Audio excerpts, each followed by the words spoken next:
Since the dawn of Primus, Cybertronians needed a leader to guide them, to be a voice for what Primus stands for, to carry the matrix of leadership, whether it be to represent hope and optimism, courage and ingenuity, knowledge and nature.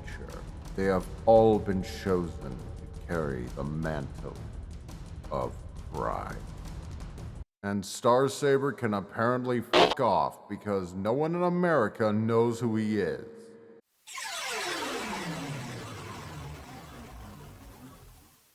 So I was in Target a while back checking out the Transformers for sale. Moving past the unsold Earthspark, Rise of the Beast toys, and disappointing Transformers 1 toys, I found this big lad. Power of the Primes, Optimus Prime. Seems like to tie into the release of Transformers 1, Hasbro has opted to re-release this figure. It's a bit of a surprise given he's, 6 years old at this point? Why re-release him now? Well, let's bring up a little history. Back to the mid-2010s with the Prime Wars. A big-scale 3-part event with lots of big promises, including a remarkably disappointing animated series. There was the Combiner Wars, Titan's Return, and Power of the Primes. And of the three, the Primes wasn't quite as big as the other two. And it's no surprise, Combiner Wars brought back a ton of combiners who haven't had toys for years, as well as a big old Titan-class Devastator that put the Titan-class properly on the map more than that overhyped yoga instructor Metroplex could. And Titan's Return brought back two fan favorites as Titan-class figures with the wonderful return of Headmasters, albeit now called Titan Masters.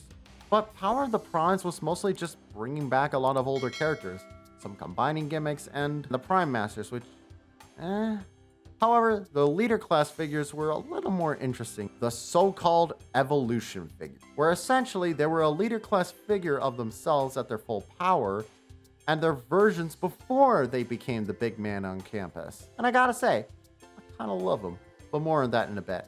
Let's look at this Fab 3, and why don't we do this in chronological order. Boobies. Orion Pax was a simple dock worker, going about his days not a care in the world with his girlfriend Ariel. However, there was an uprising by the Cybertronian military and High Guard, resulting in civil war with him and Ariel being gravely injured. They are rebuilt by the Elder Alpha Trion and given the Matrix of Leadership to lead the other Autobots in these dark times. Thus he becomes Optimus Prime, the greatest leader of the Autobots during the multi-million-year Civil War. And if you want to see a more in-depth version of this story, go see Transformers 1. Which this figure was re-released to tie into, no doubt, seeing as it has both figures of Orion and Optimus.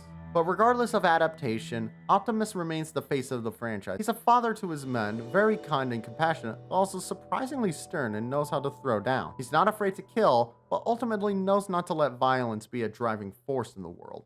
And here he is, the first depiction of Orion Pax. Already with this figure, there's quite a bit of novelty factor, because there haven't been a lot of real figures of Orion Pax, just a lot of figures that are clearly still Optimus. This, however, is definitely Orion Pax when he was just focused on making out with his girlfriend, so he's not this big mighty figure, but he's not supposed to be. And for what you get, it's pretty dang cool. He stands as a taller, almost Voyager scale figure, with just the right amount of details to be interesting, but still look very clean like his cartoon counterpart. I do love his kind of blank expression. Bro really has no idea what he's in for. He looks really nice, until you get to the back. Yeah, Orion Pax is Paxton a lot back there.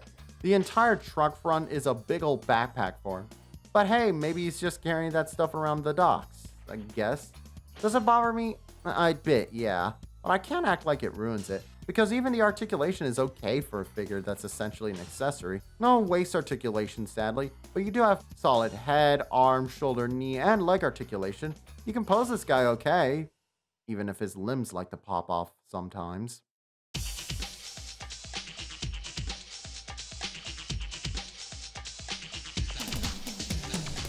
The truck mode on its own is, not ideal. Like that backpack was doing some heavy lifting with the truck face, because while the front in certain angles look alright, the more of the back you get, the worse it gets. It just looks so messy, especially with Orion's head just jammed between his legs. Like, I want to be impressed they tried to take this roundy boy into a truck, but it needed some work. It's time to bring in the trailer. And to be fair, with the trailer attached, it does help a fair bit. It gives it some much needed presence and at least helps to cover up Orion's head. and I do dig the multicolor look of it with that big stripe on the side. The red arms look surprisingly kind of clean up there, and I will say, while I prefer direct plastic transfers, those foil stickers do look rather nice. It helps that I didn't have to apply them. Certainly a better trailer than Dark of the Moon Optimus. Wow, weapon storage. Neat.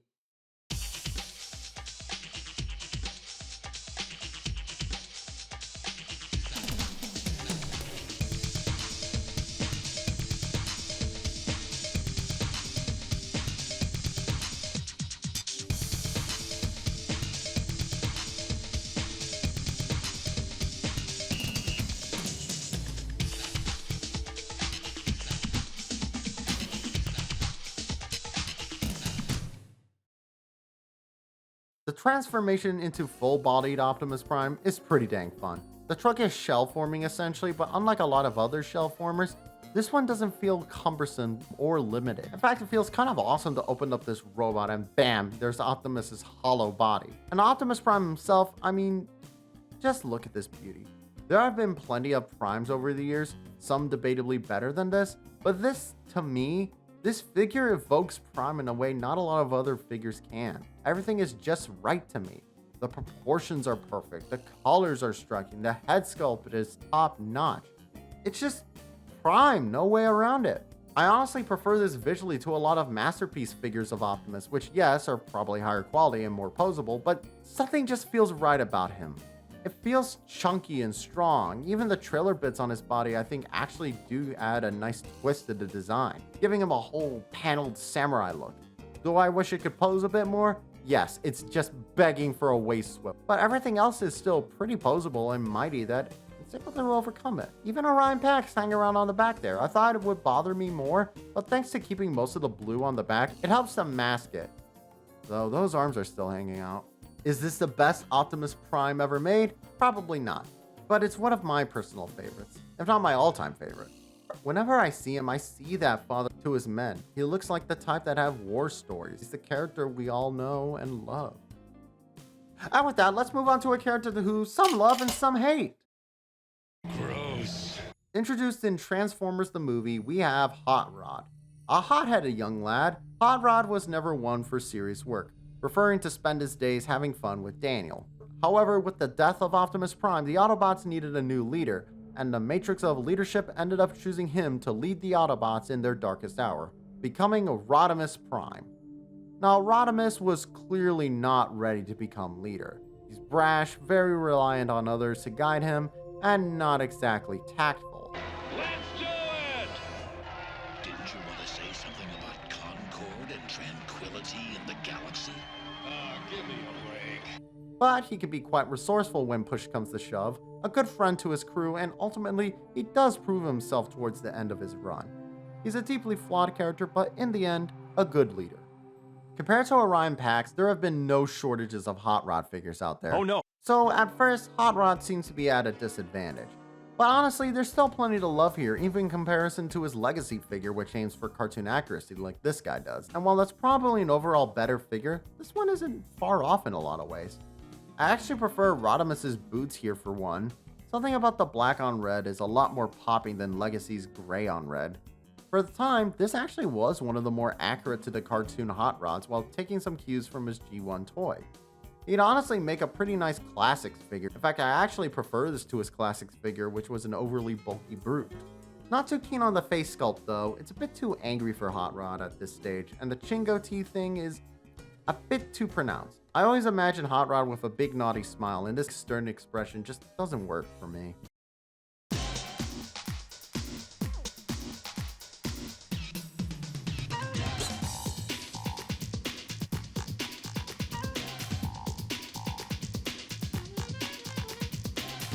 Ooh, this car mode. I love this thing. This is what helps Hot Rod feel more like a standalone figure to me. This car is practically almost perfect, almost completely mimicking his on-screen car. Is his spoiler a bit big? Yes. Jealous? Could he have used that engine in the front? Probably, even though there's a cab for it. But those are just minor complaints because this is such a cool design. I've stated before I'm not a fan of a lot of Cybertronian vehicles, but this is perfect. It's like one of those high-end concept cars that are probably never going to actually become real. They're just there to show off what their design team can do. I just see this thing, I get a sense of speed. Where's Michael Bay to film this thing when you need him? The all-new 2005 Cybertron Fireball EX, with the absolute best in icon engineering. Fulfill your need for speed. So what do you do with an amazing space sports car? You turn it into a Winnebago, of course. This is so silly. Kind of love it. Like, hey, we have a cool young new hero for the kids. What should he turn into when he gets his big upgrade? I know, an RV. And I love it. There's some real power behind this RV. I love the glossy flames on the side, the bulk of it. Sure, the pipes don't properly line up, but who cares? Especially cool we got the Winnebago form again, considering we haven't seen a toy of it in a mainline Transformers line since the 80s. Unless you count titanium. And heck, compared to his Kingdom figure, the pipes still don't look right. It's a lot more boxy, and the car looks more like a shoe than a cool sports car. Your Jordans are fake, Rodimus. Yeah, it probably has better articulation, but I'm here for the Winnebago. I just like saying the word.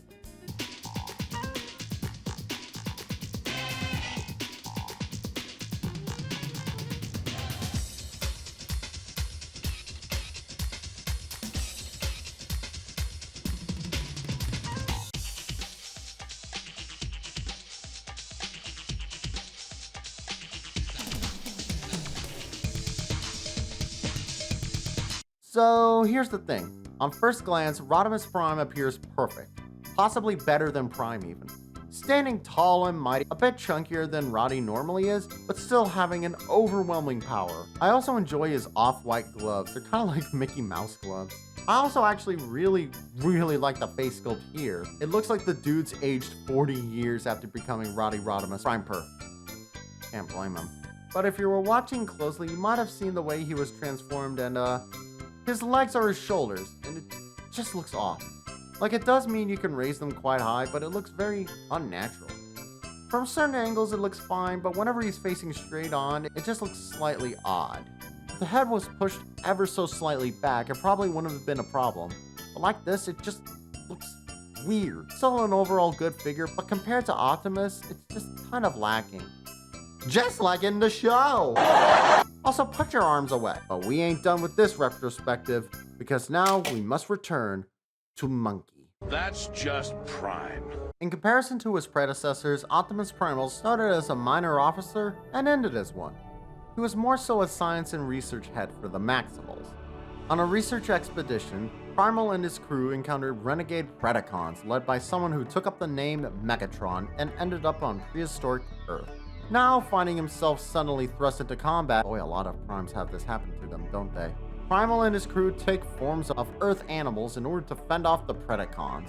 Later, Primal gets an upgraded form which looks really ugly but has a surfing monkey mode, which is amazing. And even further down the line, he merges his spark with Optimus Primes to become Optimal Optimus, a gargantuan robot with an impressive ape form, a not that great jet form, and a crap motorcycle form. In comparison to the other two, Primal is more akin to a young managerial type. He's smart, but a little looser, making a lot of snarks and quips, but still very capable. He's a little more aggressive than Optimus, but ultimately can join in the fun, ultimately being a great friend to his crew. Until Beast Machines, when he was turned into a religious zealot and forced his friends to take part. So here we have Optimus Primal, and yeah, he ain't great. This is definitely the weakest core figure. That backpack, man. Orion Pax has nothing on that. Bro is absolutely ready to go trekking with his pals. There's also the styling of it. Considering what he turns into, it does make sense, but it just doesn't look right. Especially compared to what we know Primal is supposed to look like. Not helping matters is that he doesn't even turn into his base gorilla mode. One of the simplest transformations ever put into a Transformer show. The articulation is as good as the other figures, but he doesn't have the genuinely good figure quality of Hot Rod or the novelty factor of Orion Pax. He's just there. So what does he transform into?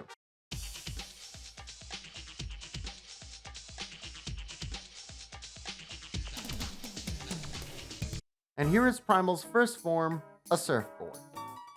I think you know where this is heading. I'd shower you with coconut cream pies. god, look at this ape. This is what the term great ape was made for.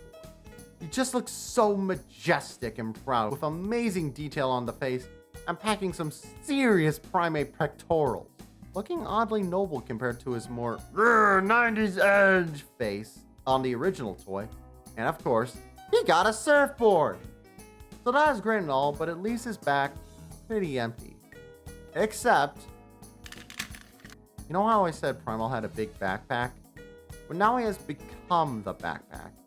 It is pretty cool how multifunctional Primal is as a core figure, even though he himself ain't that great. And now he's rocking some serious muscle, but can a monkey fly?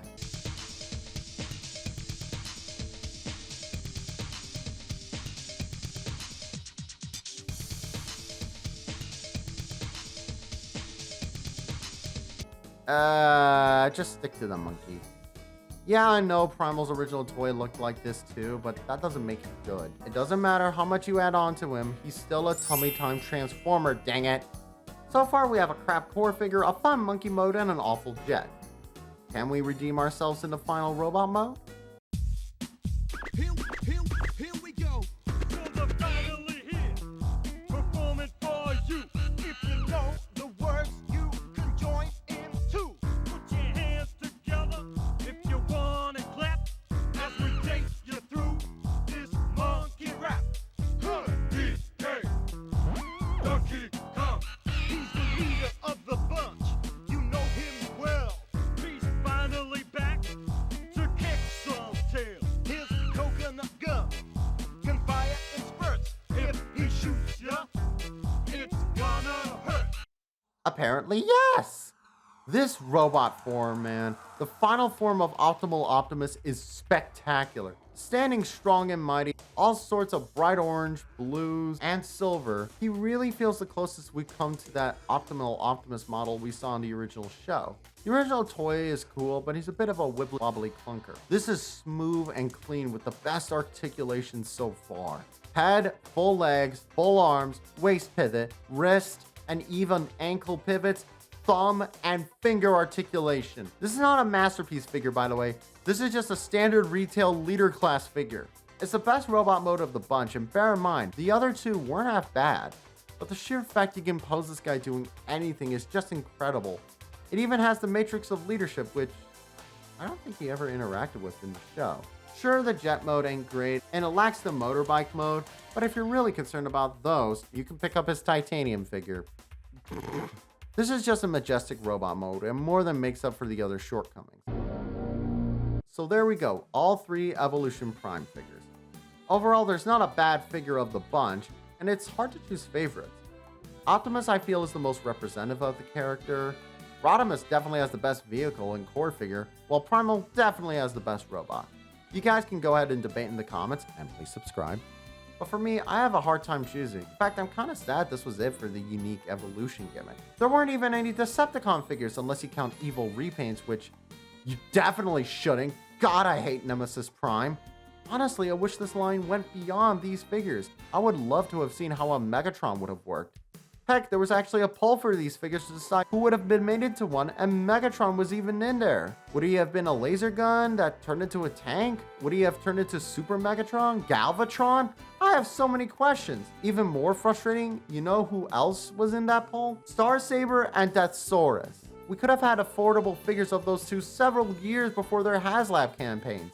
Heck, Starsaber is already one of those kind of figures with how his transformation works. This is just such a wonderful gimmick that I feel hasn't been used to its fullest potential. And don't get me wrong, I am glad for the figures we got later from HasLab, but I just think there's a lot more you can do with this. I think this should be brought back.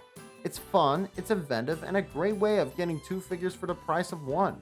Though I could live without the RC figure because I just know her core figure would have been Daniel. So overall, while they have their flaws, I do adore the Evolution Leader figures overall. They get 4.5 Matrix of Leaderships out of 5. But which is my favorite? They have so many strong elements that we'd have to really go into. Everybody, surf's up!